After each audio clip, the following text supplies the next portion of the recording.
Hello. Hi, Welcome to the Knit Girls. This is episode 190. it's January the 20th, 2014. It's Martin Luther King Day if you are in the States. I'm Leslie, also known as You Don't Call Me Les. I'm Laura, also known as Lola. And neither of us has got a ton of knitting this week. That's very true. Yeah, so hopefully our download will be smaller and quicker for everybody. Oh, I just thought of something I'm going to add to the show notes. So why don't you talk about what you're working on? Okay. So I am working on a pair, as in the first one of a pair, of Afterthought heel socks out of Gemstone, which is a colorway of Vesper yarn. It looks like this. I just had a pop-up come up and obscure my view of myself, but it looks like that. So it goes from a lighter blue to kind of like a dark teal to a pink to a white. So I've got a couple stripes on that knit. I'm knitting that on size 1 carbon needles. Those are 2.25 millimeters. And they're like my purse knittings, so they're in this little bag. It's a zigzag stitches bag that gets thrown in my larger bag.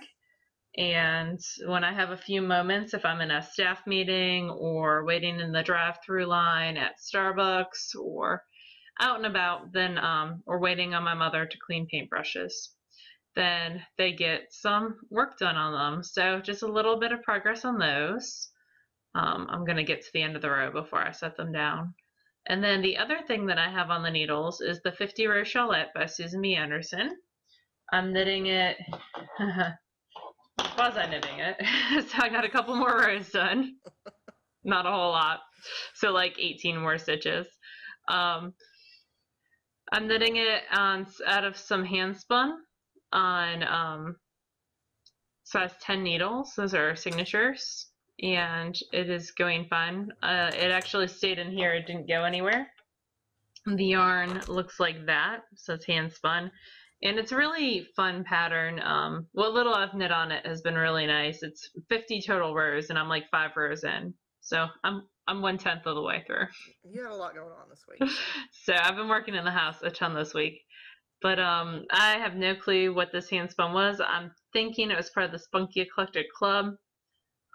Back in 2007 or 2008, but cannot remember. It's not a merino wool. It's got a little bit more grab to it than that. So that has been it for works in progress for me. How about you?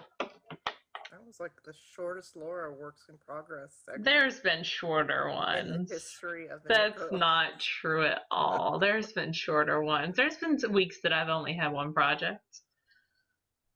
Yeah, but not that you've gotten less done. Not that I'm not berating you for it. You've had a ton going on. I'm just I didn't extrapolate a whole lot about my projects. They're pretty straightforward. So I only have one active work in progress this week.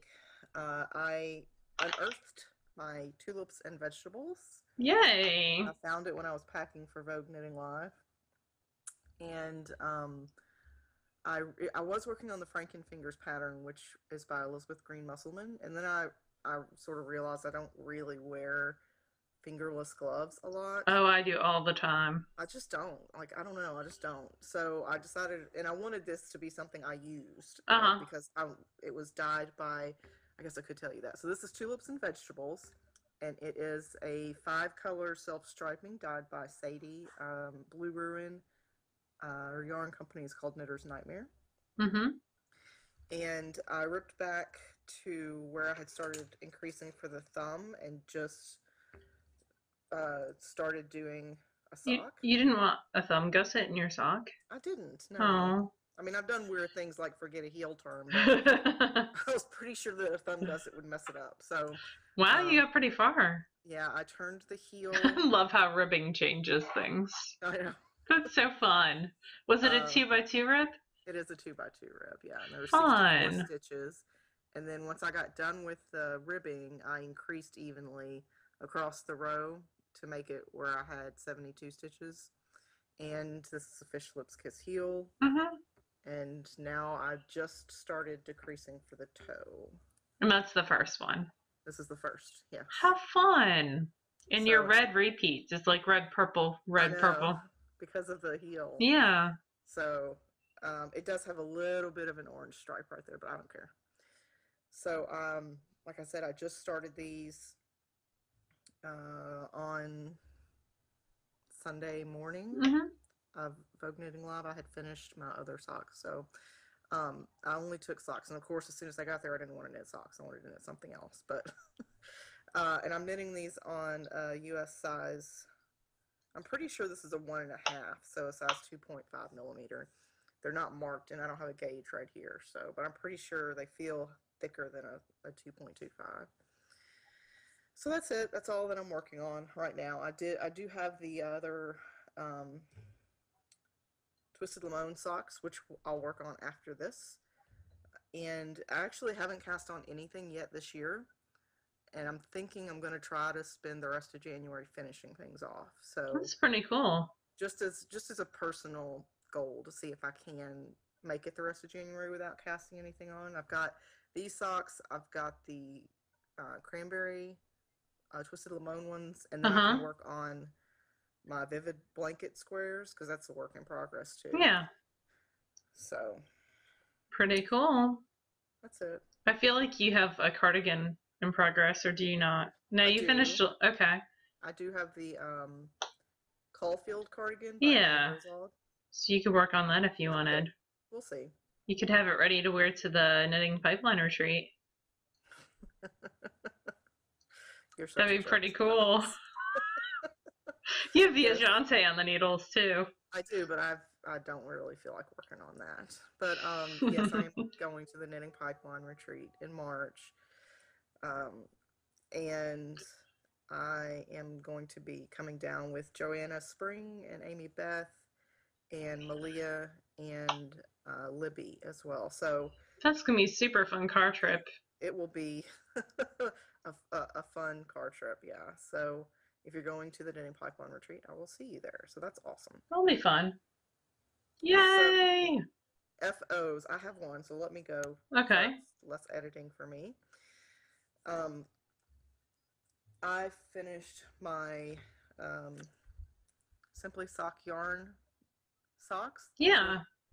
The Seattle Coffee Blues colorway, and it is a Cordell nylon blend, so it's a different type of sheep. Yeah. Instead of merino. It's a little coarser, not to the point of it bothering your feet, but it's just not it's not a typical merino. It's a slightly longer staple.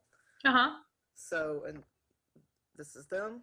They are in the Hugo pattern, which is by Stephanie Bold, and it just gives it a little, let me take it off, it's easier to see.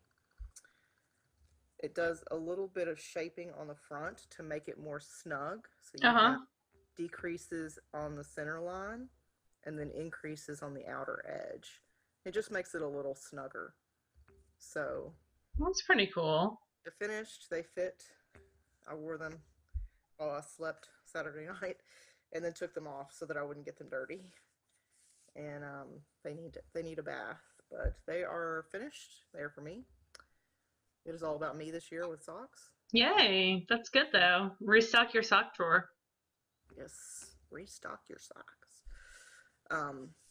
And yeah, that's it. That's all of my FOs for the week is one pair of socks. I finished a baby hat. I don't have the actual hat because I had a shower on Thursday, and the person the shower was for had sent me a picture of a crocheted hat and said, I want this. So I ripped out, and I didn't feel like going to Joann Fabrics, so I ripped out a pre-existing cardigan. Let me see if I have a picture of that. I might have deleted it earlier. I did. I went through pictures and deleted. So I ripped that out and made a baby hat that looked like that. Aww. So, and it's so funny because I was reading, like, I kind of just kind of rigged it, kind of knit it on the fly. And so I was reading all these, like, there are a couple free patterns and then there are paid for patterns. And I was just kind of looking at them. And on like every single one on the Ravelry page, it was like, this is a choking hazard. Do not leave your baby unattended with this. And so this is a first time mom. And I was like, on her card, I wrote, FYI, do not leave your baby alone with this hat. It can choke and die. So nothing says happiness and baby shower like your child can choke and die if they wear this. But she wanted it, I think, primarily to get pictures made. Yeah. As like a photo prop. I'm hoping not to wear all the time. But that went to her, and I have another baby shower tomorrow. So here's my baby shower dilemma. I have like 4 finished baby boy sweaters, and it's a baby boy tomorrow. And I could just give her one of the finished sweaters. But I gave this lady who had a baby shower last week a hat. So I'm afraid someone's going to get their feelings hurt. Are they really intricate baby sweaters, or? No, they're pretty. One's one of the Susan B. Anderson ones from over the summer, whose class I took. They're not intricate, but they are definitely more knitting than a size. I knit that hat on size 15 needles out of Lion Brand Thick and Quick in like 2 hours. So I might try to knit a hat tonight. I don't know. Like if I give a hat to one, I kind of feel I have 6 baby showers coming up. I kind of feel like I should knit hats for all of them because I did it for the first one, but that's what she asked for. So it's a quandary wrapped in an enigma. I mean, I definitely see your point about not wanting to show favoritism or have the appearance of favoritism or whatever. Yeah.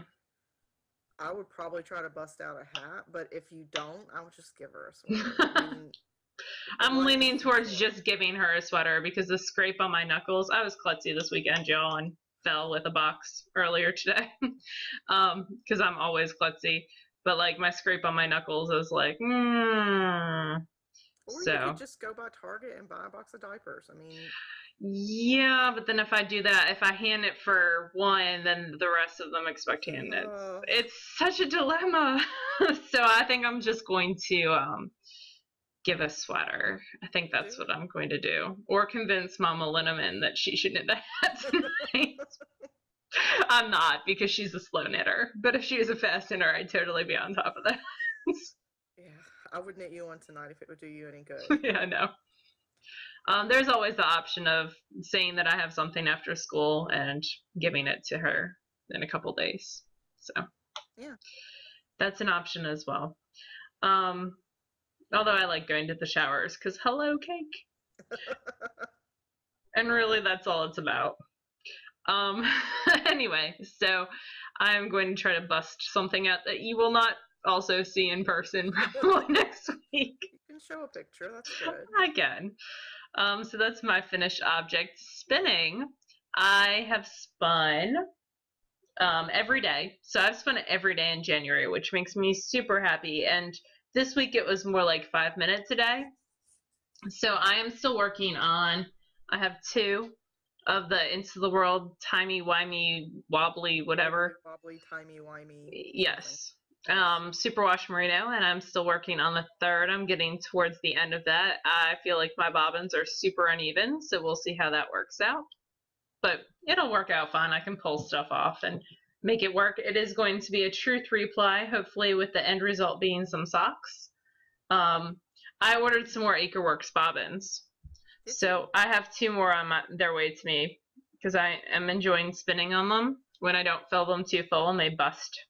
So that only happened the first time. I was plying like 4 ounces, and when you ply 4 ounces and you fill it to max capacity and beyond max capacity, you will actually shove off the ends. But I really like them, and they make me happy because I can see from the side what my spinning looks like. Yeah. I really like these Acreworks bobbins. I think they're a great idea, especially for portability and being able to break them down, and they just add a pretty pop of color. I like and as I spin, I like saying, oh, I need to move my head. Like I can actually see the side view of what I'm spinning as I spin, which is very cool. I did say last week that I had finished some alpaca silk, and that is that. It's 130 yards of a 2-ply out of 2 ounces. So it's The intent was to over twist it a little bit, but I think it came out just right. It's got a extra tie on there because I ended up, actually I can unroll it, can I? And it's been soaked and thwacked, and I actually wound it off onto a nitty knotty, so pretty cool. Next on my Lendrum is going to be finishing off an older project. I am going to spin the second bobbin of this goodness. So this is Frankenstein's Monster from Moonshine Fibers, who is no more, but they came in a bag that looked like this, and it is 3.25 ounces of merino, lightning bolts, Angelina, It's Alive, Colonial silk, and alpaca. And the other bat looks like this. And it's pretty. So I'm going to spin the other half of that and ply it up. I'm excited. So that's next on the Lendrum. So that'll be good. So it's been sitting too long. What have you been spinning? Well, I haven't. This week, it's difficult because I'm trying to fit in all the things I want to do. Yeah. And I just don't have time to do it all. I'm going to start the Once Upon a Time frosted pumpkin thing. And it's cross stitch. Yeah, so I love that. Every month. Yeah, I would probably never, it's not like a theme that is something I have in my home, so I won't keep it. I'll probably just give it to Laura. Yeah, because it's, you know, it kind of goes with a lot of what the things that Laura enjoys, so it'll work. So, or all the things that I enjoy. So the fabric is on its way, and the lovely folks from the Frosted Pumpkin Stitchery gifted the collection to me, so I'll get those. I've already gotten the first one, I just haven't started it because I'm waiting on the fabric. Yeah. So I haven't started that, but I was doing some quilting this week for a friend of mine, and let me pull up the picture. So I laid out all of the it was jelly roll strips, which are these 2.5 inch by like 44 inches strips of fabric, and you have to put them together in all these, you know, different ways. Yeah. And then you put those squares together, and it makes a pattern. So this is the pattern that I'm doing, and I showed you guys, it's by the sea. So this is what it looks like when I just laid everything out on my bed. That's gorgeous. To get an idea. And so I started sewing the strips together. Ooh, that's not what I want to show you. Started sewing all the strips together. And after I sewed all the strips together, I was going to sew, you know, strip 1 to strip 2. And then I realized that I sewed them together incorrectly. So there's a fair amount of ripping that's going to have to happen. And it hasn't yet. So I may start ripping some of that out tonight while I'm waiting on all the editing and stuff to happen. But yeah, so I probably, it's like for every foot that I sew, I rip out 3 or 4 inches. So, but it happens. Like I'm learning a lot as I go, and I really am enjoying the quilt. So I'm excited about it. That's pretty awesome. Yes. So there's that, and then I've had a bunch of stuff going on with Kobe this week, so I haven't had a ton of crafting time. But we do have a cool book to review. We do, and that book is Crochet Red. I just set all the things on top of it. It looks like this. It is part of a series that Jimmy Bean's Wool has been publishing. They've done the Knit Red, Sewing Red, or Sew Red. Yeah, Sew Red, and then Crochet Red, and a portion of the proceeds from this and the other books are donated to the Foundation for the National Institute of Health in support of Heart Truth. This book does retail for $17.95, $19.95 if you live in Canada.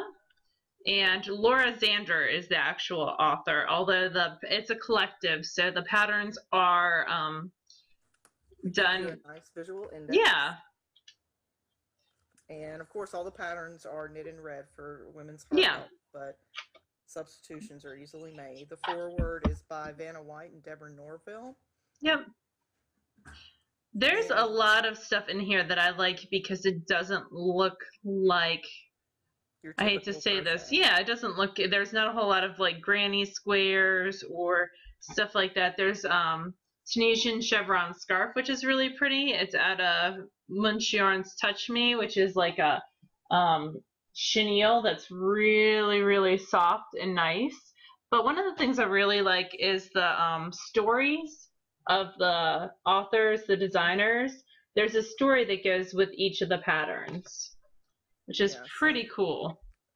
Lots of famous crafters are in here. Nora Gaughan did a Baubles and Checks cowl. So that's a nice quick pattern that you could whip out really easily. I really like the I think this is the first one I tagged, the gingham afghan, which is out of Madeline Tosh Merino DK.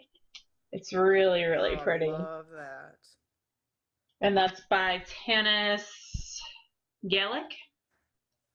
So very, very pretty. This hat was pretty clever. This is the Petal Cable hat by Linda Perman. And I thought that it looked a lot like knitting to me. I tagged that one as well because, yeah, like I never would have thought, I knew kind of in the back of my head that you could do cables with crochet, but it was very, very interesting. Yeah. I think it's clever. Oh yeah, I think a lot of the designs in here are very innovative. It's definitely not a beginning crochet book. There's no like, this is how you crochet type section. The patterns are very specific in what they need you to do. So definitely if you're a beginner, this is probably not the book for you. I like the Textured Jacket by Melissa Leitman. I like that as well. It's got a nice kind of, I can see it, especially in the South, wearing that rather than a actual coat. And it's done out of Malabrigo merino worsted in the Ravelry Red colorway. I like the vintage Tunisian shell. This is by Ron Strong, who I've seen a lot of lately. And I think that would be a nice, quick top. He's in our group. Did you know that? He's a member of our group. Oh, that's awesome. I didn't know. I've seen a lot of his designs pop up lately. I like the Church Mass Yarns and Tees design team did 3-button mitts out of handmade yarns, Swiss Mountain Cashmere and Silk, which I thought were gorgeous. I like the variety of hand-dyed yarns in this book especially. It's really nice variety of hand dyers in here. That's a very Church Mouse style. Yes, I like their stuff. Let's see. There are some really quick large gauge projects like this from Irish Schreier with the fan motifs in there, but it's a really quick knit, more decorative than warmth inducing. So the patterns have a nice variety to them with different techniques. I really like in the back they have a Get the Facts and Heart Healthy and some recipes and stuff like that, including how to make the little crochet heart that they do. So very cute. Were there any other patterns that really tickled your fancy? No, those, I think you hit on it. The only other one that kind of jumped out as very geometrically interesting was the Mitered Brick Throw, which is actually by Vanna White. Yeah, I like that one as well. I really like the shades of red and purple that she used in there to get that very dramatic effect, but it's a very simple pattern. Yep. And it's by Vanna White, yo. She always looks so great. Like, she looks fabulous. So that is Crochet Red by Laura Zander, who is the owner of Jimmy Bean's Wool, which is a huge online and also brick and mortar yarn shop, which explains the wide variety of hand-dyed lovely yarns. Yes, again, a lot at their disposal. Yes, a portion of the proceeds from Crochet Red, along with Knit Red and Sew Red, do go to Heart Truth. So very, very neat. Things. They are. And because I do not crochet, I am going to be giving my copy of the book away this week. So our contest for this week is going to be for a copy of Crochet Red. What should we make the prompt? We'll decide and put it up in the Yeah, let's do that, because I want to make it a good one. So I'll even leave the sticky tabs in, just for you. They've been touched by a knit girl. Who's too lazy to take them out.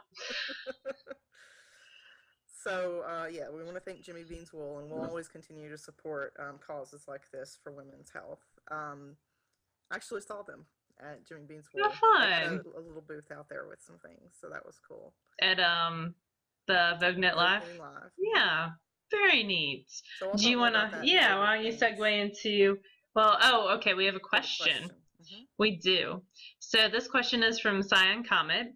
And she said, I'd love to chat about wheels and what type of fiber you suggest for a beginner. I've been wheel shopping for 3 years, and other than I know I want a double treadle, I have no clue. So we get asked this question a lot. We do. Which I'm not complaining about. No, it's a great question. It's on a lot of people's minds. So. Because a wheel is a very expensive purchase. It's not something that you can really, most people cannot impulse buy a wheel. Most wheels do range from, I want to say 400 up to over. Up to whatever you're willing to spend on them. Yeah, definitely. So it is more, it's kind of, I like to say it's kind of like buying a car. You want to test drive as many as you possibly can. Yes. We've talked about how to do that before. If you live anywhere near a metropolitan area, you probably don't know that you have access to a spinning guild. Most of the time the spinning guilds will let you come for free for at least once or twice, and if you let them know that you're shopping for a wheel, most people will try to get you to try their wheel. Yep. Because they want to sort of sell you on how their wheel is the best wheel. Yeah. That's a wonderful thing because they'll tell you all the great things about it. Exactly. My first wheel was a Ladybug, and I've since bought a Sidekick, a Lendrum, and a mini spinner. I did have an Ashford Traveler in the middle there. That was actually the second wheel I purchased. I purchased that off of someone who was getting rid of it. It was definitely a bargain, but it was not the wheel for me. So I sold it to Beck. Which she had it for a long time, and then she sold it and got a Lendrum. So I would definitely say try. For that, a lot of time, sometimes people will let them go without really knowing what they are. Yeah. You know, they maybe inherited it from grandma or what have you, and they just would like to get rid of it. Another place is guilds. Yeah. A fair price. So, yeah. People who attend guilds who know what they're worth, but still might want to upgrade. So like, the Ladybug is a great beginner wheel, but I could see someone selling that to upgrade to a matchless. Something along those lines, which is the bigger, more wooden wheel by Shocked. So definitely try it out. Be careful about pigeonholing yourself into a wheel that's built for a specific thing. So I wouldn't necessarily, even if right now you really love big, fuzzy, textured art yarn. Yeah. I would caution you against buying a wheel that's designed specifically just for that, because it, in some cases, as your first wheel, right? Yes, as your first wheel, because while you may absolutely love that for a year or 2 years, at some point you may want to change and spin a finer yarn or what have you. I would get an all-purpose wheel as your first wheel. So the main differences between wheels would be a single treadle and a double treadle, which you've already touched upon in the question. And then there's three main different ways that wheels pull fiber while adding twist onto a bobbin. Yes. There's Scotch tension, which is what I prefer to use. Which means there's one band or string that makes the big wheel turn and turns the flyer head, and there's a separate string that turns the bobbin. So there's that breaks the bobbin. String or bands, what have you. Yeah. That cause the flyer and the bobbin to turn. Yes. There is double drive, which is what you can set both the Ladybug and the matchless to. Which is, it's one long band that goes over both, and so adjusting tension on it is a little different. And I think Majacraft is technically double drive on theirs. They're a little bit different, but I think they're, because they can actually move their wheels. You know who would be a good person to ask that question about would be Rycrafty. Yes, definitely, because Yeah, she loves her Majacrafts. Yep. Yes. So. And then there's bobbin lead or Irish tension. Yes, which is what Luettes are primarily on. And the weight of your bobbin is being, what's the best way to explain that? You really, it's more the weight of your bobbin is being held by your yarn, kind of. I don't know, how would you describe the Irish tension? On what I would consider standard Scotch tension wheel, the large band that goes around the flyer head controls how quickly the flyer head is spinning, whereas on an Irish lead or Irish tension wheel, it goes on the bobbin versus the flyer. Yep.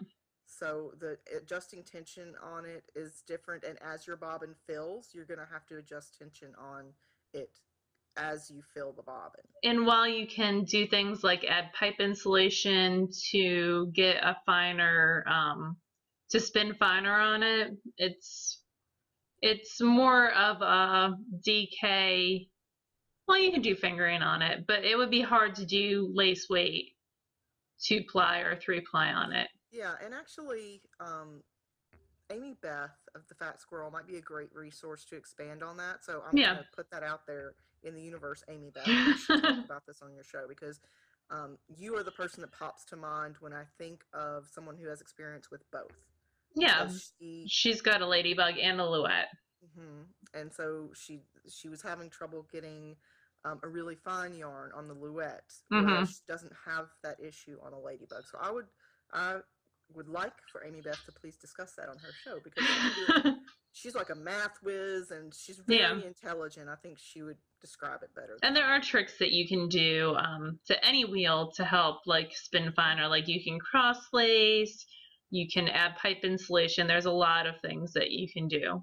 And as for like wools for a beginner, because we kind of popped over that, but I would suggest a medium staple wool to begin with, like a Cordell, medium to long, or Falkland, or BFL. BFL is my favorite for beginners because it's not slippery, so it's not going to go flying out of your hands. You feel like you have control, and the staple length is long enough. It's actually considered a long wool, that you're not losing control as you draft. I would say though, don't go with a very long staple. No, I wouldn't go with like a Wensleydale or a Teeswater. It's going to be much more difficult to draft because you're still learning to draft.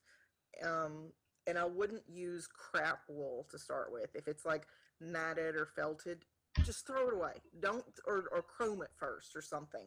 It is not worth your time to spin wool that is felted. It's not. It's just going to become frustrating because you can't draft it.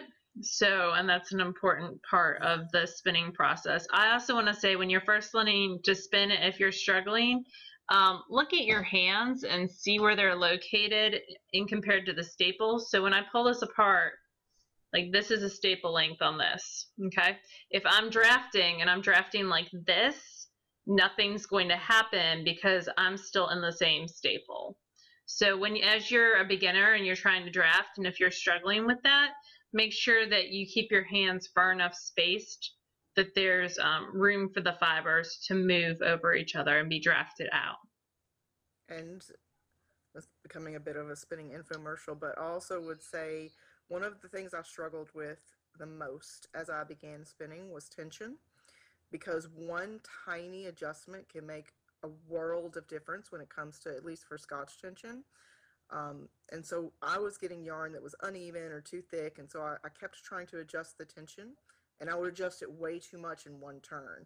Tiny adjustments in bobbin tension can make a big difference. And you don't need as much tension as you think you need. You should never feel like the wheel is grabbing the fiber out of your hands. You feed it to the wheel. The wheel doesn't take it from you like a greedy child. Oh, I love your random. I think I got that from JC Boggs. I can't like claim to I don't that. know about the greedy child bit, but the rest of it definitely is JC Boggs. Okay, so let's move on to favorite things. You have Spin the Bin on I here. do. I'm going to show at least one more thing from my Spin the Bin. So another thing that is in my bin that I am going to spin is some Shetland from Southern Cross Fiber. It is Double Dog Dare. So it's blues and greens and a little bit of brown. So I am going to, that's part of my Spin the Bin. What's our time look like? We're only at about 35 minutes. Okay, I'll show the rest of my bin. How about that? Okay. So other things that are in my bin is some lovely Gales Art Organic Polworth Bombay Silk. It's a 75-25 mix. I got this at SSK this year. So I want to do something gradient out of that. Probably a 2-ply. I have some 2F by Hands in the Urban Decay colorway, which is purples and greens and grays. And that is Polworth Silk. I showed the little gumdrops y'all that I'm spinning on my drop spindle. It's the only thing I've actually touched out of the bin this year. It's only January. I know.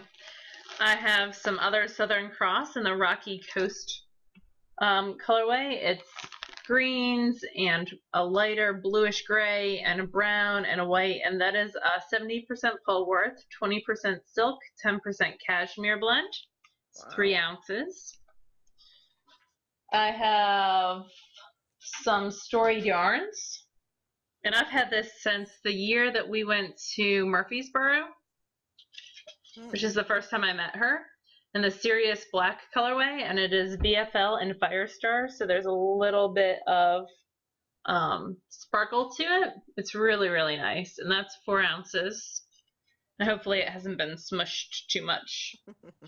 And then I have some batlings, because I want to become a better spindle spinner. So these are all batlings from sets from Hobbledehoy. They're all around 2 ounces, 2.5 ounces. It'd be fun to combine those in fun ways. I think these two I'm going to, like this two, I'm going to spin together. Those 2 sets. And then this is small. So. Which is a villain in Lord of the Rings, right? It is the dragon from The Hobbit. The Hobbit, okay. So. Who likes to eat dwarves? Token guys. Okay. Did you ever read those books? No. I tried to read The Hobbit, and The Hobbit's my favorite. I do not like the way that J.R.R. Tolkien writes. Like, it's hard for me to get into it, the rhythm of it. So, okay. Each their own. Yep. I hate Virginia Woolf. I've never read Virginia Woolf. So. There you go. I had to read a lot of her when I was in college for a lit degree. Folk Knitting Live. You into Folk Knitting Live? Tell us about it. So, I drove up Saturday morning with my friend Suze, and we made it to the city a lot faster than I thought. So I live a lot closer to the city than I thought I did, even though I've been there once with you. Like, for some reason, that trip was longer than this one was. I feel like, well, we met someplace too. I think we did something like in between, didn't we? I don't know. Never mind. I'm just making stuff up. Okay. So, yeah, we got there and we were staying at the Marriott Marquis. Oh, I've stayed there before. The glass elevators? That's exactly what I was about to talk about. So, I'll tell you a story about the glass elevators in a second. I'm behind the times, I guess. Or maybe I'm just a bumpkin. I don't know. But, so the way that these elevators work at the Marriott Marquis is they're all in like this big circle. And whatever, that's fine. But you go up to the bank of elevators and there's a keypad and you push in what floor you're going to. Oh. So maybe it's different from when you wrote it. Anyway. I wrote it when I was like 7. So continue. It's obviously it left an impression. So you go up and you push whatever floor that you're going to, and it directs you to one of the elevators. They're labeled by letter. So it'll say, okay, go to elevator A. So you go over to elevator A and you wait, and it comes, and you get on the elevator, and there are no buttons inside the elevator. You can't tell it if you forget and you just get on with a bunch of people. You're just out of luck. Like, you're going to the floors it's going to, and that's all you can do. Like, they're like express elevators. Have fun. I don't think they were like that when I was there. Yeah, I didn't like. I was very confused as to what was happening. It left an impression on me, that's for sure. And I knew when I got there that you would hate it because it's the open in the middle. Yes, it's an atrium. Yeah. So what's your story about those elevators? So this is not a safe for children story. So if you have children, you should yes, you should totally maybe little baby ears for a minute. Yeah, for like a minute. So when I was little, and really like my remembrance of these events is much different than my mom's remembrance of these events, because now I'm an adult. Like, she's said the whole story. Like, we were talking about New York City today because Leslie was there, and she asked how Vogue Knitting Lab was. And so we went to the city several times when I was a kid. I grew up in Buffalo, New York, Albany, New York, Philadelphia, and during that time period, we had gone into the city when we were in Philly quite a few times. In fact, my mom pulled us out of school thinking that, like, New York State, you get Columbus Day off. Philly does not. So we missed a day of school and she got in trouble. But one of the times we went there, and my father has always traveled for work and always had Marriott points, so we always stayed at Marriott's.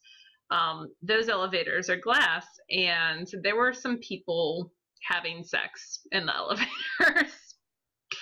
So she remembers it. I just remember like two guys hanging out in the elevators, but she remembers it much differently.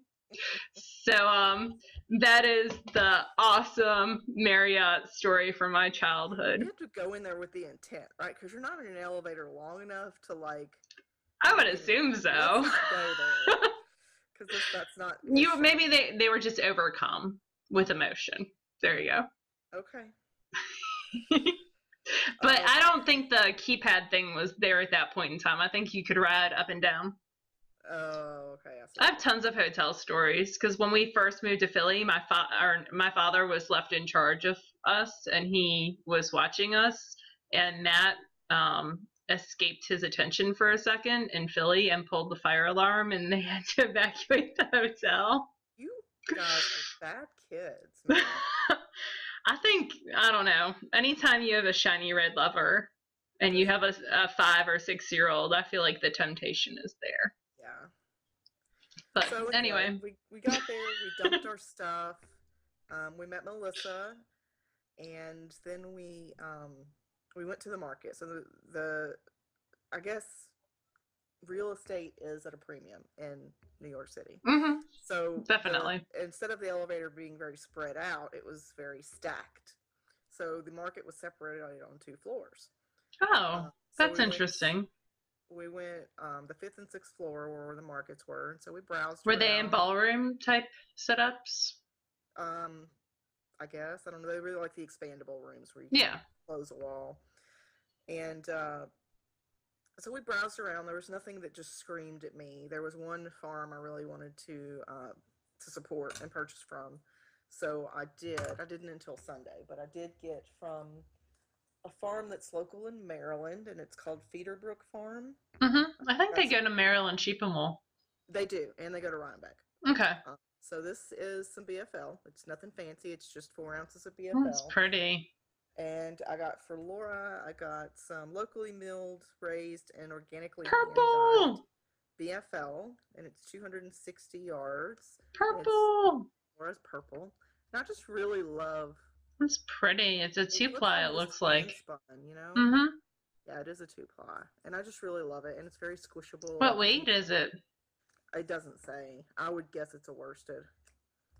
Cool. I would say it's probably comparable to Shelter. Cool. Shelter uses. I'm trying to remember what Shelter. I think Shelter is Targhee. And this is, again, this is Feederbrook Farm. It's just Feederbrook. Pretty. And this is 320 yards of hand-dyed, milled locally, wool, silk, and yak. Ooh. Purchased it because it was a blend I've never owned. So it's super soft, and it'll definitely be It's got something. a nice halo. Yeah, it'll definitely be something that'll go around my neck. Really, and the people there are really nice. This is I guess that 3 means like it's a sport or DK. And uses size 6 needle, so I guess it would be like a DK comparable. Yeah. They were really nice, and they do a yarn and fiber CSA. I might. Oh, neat. I'm thinking about doing a fiber. Why don't you define CSA for people who might not be familiar with? Okay. Yeah, so it's community supported agriculture is what the CSA originally meant. I don't know if they've changed it to fit their needs or what have you, but basically, you pay up front. You know, whatever let's say it's $100, you pay up front $100. The farm uses that to pay the fees for processing the wool or shearing the sheep or what have you, and then at the end you get X amount of fiber or yarn. So and a lot of times it's done with produce as well. Mm-hmm. Yeah, a lot of people do it with produce or fruits and vegetables, meats for people who raise cattle or what have you. So you are paying them directly versus them having to go through a distributor where they would lose some of their profit. So you're supporting them directly, which is always cool if you can do that. There's actually a farm outside of Memphis that does that. Yeah, we found we're actually trying to buy all of our meat through a farm that's local to us called Seventh Heaven, and so we can get everything from farm fresh eggs to cool all the beef and chicken and all that we need from them. It's pricey, but it also is, you know, hormone free, and you're supporting your local economy. The animals are treated humanely and all this, so we're trying to work with that. But anyway, back to Vogue Knitting Live. I keep getting off track. It was really fun. It was I got to see Susan B. Anderson for a minute. Yay. And then we got interrupted by Stephen B. So I was like, okay, you know. Stephen B. is fun. Let's see who else. I saw Stephanie with Yarn Pop. Fun. Steph from Loop.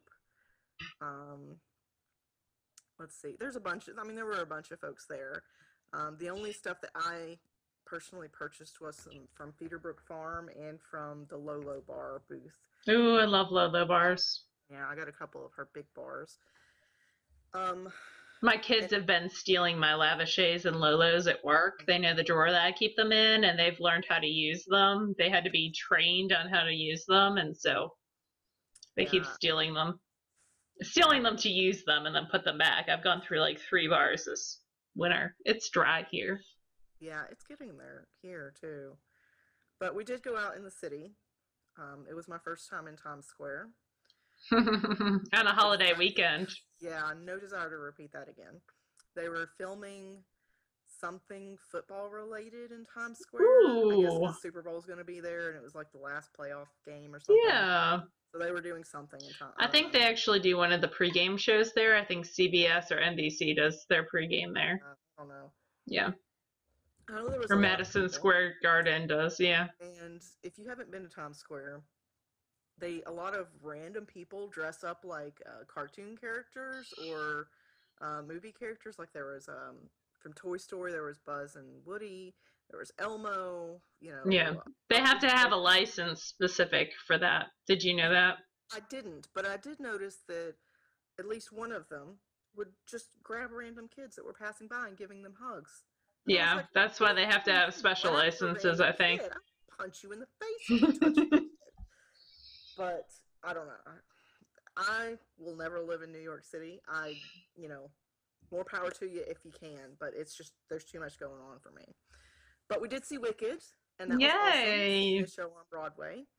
I had seen it with Laura before when it traveled, and I actually think that it was the same people because I was looking through the playbill, and the people that were playing Glinda and Elphaba were the people who had played them in the traveling show. The tour. Mm-hmm. The tour, yes. So I'm almost certain they were the same people, which was is still cool. The broad I bet you there's bases. been multiple tours though, so I know there's been multiple tours, so it could have been different. You have to look. Did you save your original playbill? Did you save this playbill? No. No. Okay. But it No, was I was fun. packing playbills this morning to move to the new house. It was hectic. I do not enjoy driving in the city. I only drove when we got there and when we left. Everywhere else we walked. It was crazy. It's a lot of hustle bustle. It is. It's a lot, and you have to go in there knowing it. So it's fun, and I'll go back, but definitely just for a visit. Yeah. Let's see. What else? You want to talk about progress on the house? The house is being painted. Stuff's moving in. I have a bed there now. That's about it. Mattress pad, right? Yep. That was like one of the first things I purchased. I love my heated. This one shuts itself off after 10 hours, and it has dual controls. Yeah, ours does too. Fancy. We haven't used it in a while. I love my heated mattress pad. I'm gonna crawl into bed in a couple minutes and be nice and warm. It's gonna be awesome. We have a giveaway. We do. I don't have I'll pull up random on my phone. Okay. It is for the wonderful Mitt Ricks. I can talk. Oh, I get it. I totally didn't get that before. By Elegant Economy Knitwear Designs. Mitt Ricks. Ah ha ha. I totally just got that. That's hilarious. Which is a great collection of mittens. So we had between 2 and 155. Okay, so between 2 and 155, and I'll hit generate. It says the result is 117. So that's page 5, maybe? Yes, should be. Let's see.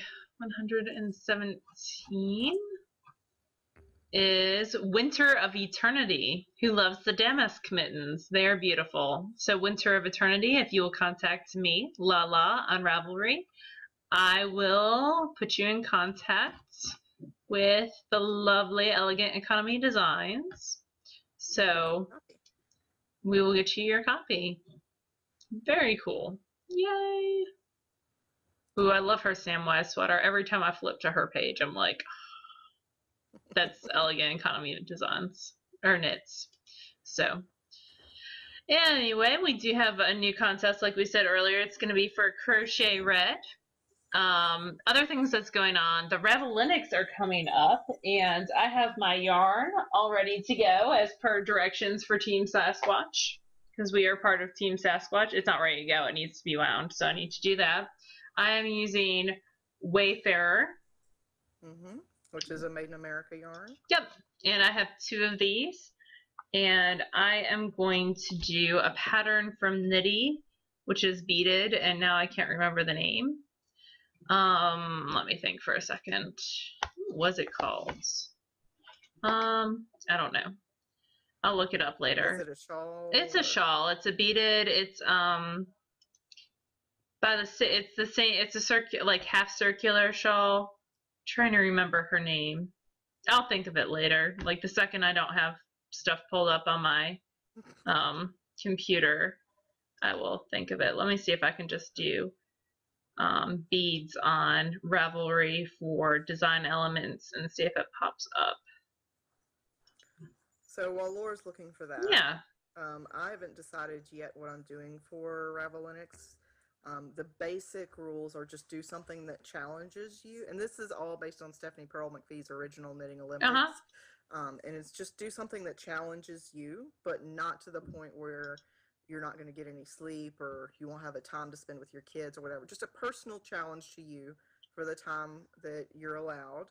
I have not decided what I'm going to do, but I think it's going to be spinning related. Just because I don't spend enough time spinning and I really have a couple of bumps I want to spin together. So it might be spinning related for me, but we'll see. I'll decide before it starts. But the pattern is Glitz at the Ritz by Helen Stewart, and it actually calls for 437 yards, which I'm going to make bigger, but it's like a star lace at the top and then a border of like a netted mesh. So are they crocheted on, or are they pre-strung? You were asking me to answer questions. I am. So it's the grown-up big sister shawl of Afternoon Tea Shawlette, which was also in Knitty. Let's see. It's going to be 56 across by 18 inches deep. It uses size 6 and crochet hooks. So I will be using size 6 beads. I will be using Oral-B Super Floss rather than a crochet hook because that is my preferred method of doing that. I'm thinking about doing silver beads with this, although I do have some red ones, but I think I'll do silver for some contrast. I think it would be fun to give it a little bit of contrast. Yep, so they are crocheted on primarily in the top section, like there's an eyelet, then a bead, then an eyelet, and then a few on, it looks like the center decreases and the netting. Yeah, so that's definitely a crochet. And it has a picot bind off. So that'll be interesting because that'll be the first time I've ever done a picot. I like the picot. I mean, I wouldn't, a lot of people, well, not a lot of people, but there are some designers that do it on the cuff of a sock, which I wouldn't do just because I don't like my socks that frilly, but I do like it for a shawl. I did totally lie. It's a semi-triangular shape. So triangle with rounded bottom and curved tips of the wings. So cool. You can download patterns on Knitty now. Did you know that? Maybe not. Maybe this is a total... You can download it with or without pictures, yeah. Well, you can print it with or without pictures. Huh. Yeah, it says that you can download. That's interesting. I'll have to play with that later. There's a big green tab at the bottom that says download. So I don't know if that's like spam or if that's an actual download. Yeah. We're actually, once Laura gets moved into the new house, we're connecting her network to our network. So we're hoping that'll help us in recording, but it'll definitely help us in keeping her computer up to date with like spyware, malware, that sort of thing. Yeah. Whatever. So the last thing I wanted to talk about, if you watch any other podcasts, you probably already heard a little bit about, but Blip, which is the video host that we use, has decided it is no longer going to distribute to iTunes. So anybody that uses iTunes to download their knitting podcasts, it's who hosts the video is going to have to change. So I'm working to try to figure out what's going to happen. But the problem is that a lot of the podcast solutions are designed for audio podcasts. And audio podcasts take up about this much space, whereas video podcasts take up about this much space each episode. Yeah. And that's just the nature of video versus audio. It's not a quality thing. To some degree, it can be, but there's not a lot that you can do to avoid it. And it gets progressively more demanding. So let's say each of our episodes is 500 gigs, or 500 megs, not gigs. Sorry. So over the course of a month, that's 2 gigs worth of space. And it's just going to get more and more and more as time goes on. You're going to need space. So right now there really isn't like an answer for that, aside from Video Press, which to get unlimited space is like $300 a year, which is an option, right? And it's a doable option for us. It's not going to be doable for every single podcast. But I'm actually working with Megan. I was talking at Zombies. We're trying to figure out a really easy solution. Yeah. And if that works, then either she or I or together we'll put something out to make it easier for everybody to make it work. Because we'd like to do it where there's no cost involved. Yeah, that's always the ideal. Yes, and get rid of Blip altogether because it's just they continue to cut podcasts and cut. It's not really meant for podcasts. They want to be a channel, so to speak. They want to be like a Netflix or Hulu. Yeah, that's more what they're going for. So that's fine. That's their business model. So just stay tuned. Well, I mean, we're not going away. We'll definitely continue to. Yeah, we might just not be distributing to iTunes for a small period of time. Yeah, we'll make it work, and we'll give you guys heads up before anything happens. But Yep. it is affecting every single podcast, not just knitting podcasts. They no longer want to deal with iTunes because they cannot monetize. Whereas if you watch us on the site, you deal with the 15-second ad. Yeah. iTunes doesn't allow that, so they're not making any money off iTunes, and that's why they're cutting that off. Which makes sense for them. It does. It's their business, right? They have the right to do whatever they want to do with their business. It's annoying for us, but we'll make it work. So anyway, I think that's it for us. I think we've come to the end. So we made that show where we had no knitting, stretch out. Mission accomplished. So that's all that we've got. We'll talk to you guys again in a week. Yeah. Yeah. Have a good one. Bye.